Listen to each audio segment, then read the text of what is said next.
সে good morning. সে good morning. Good morning. তো guys Hansika সকাল সকাল উঠে গেছে, এবারে যাবে স্কুলে। নাও এখন ও ব্রাশ করবে, নাও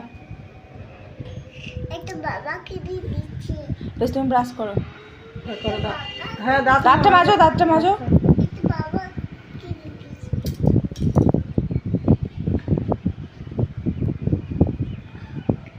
তাড়াতাড়ি করো, স্কুলে যেতে হবে।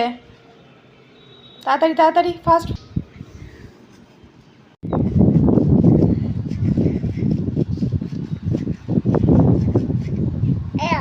ওই দিকটা করো, দুধটা খেয়ে নাও। ওঠো ওঠো ওঠো, স্কুলে যাবে, দেরি হয়ে যাচ্ছে, ব্রাশ করা হয়ে গেছে, চলো দুধটা খেয়ে নাও, চলো ফাস্ট ফাস্ট ফাস্ট। না না না না, হ্যাঁ কেনা কেনা কেনা পুরোটা ধরো স্কুলের জন্য। তো চলো এবার আমরা স্কুলে যাবো।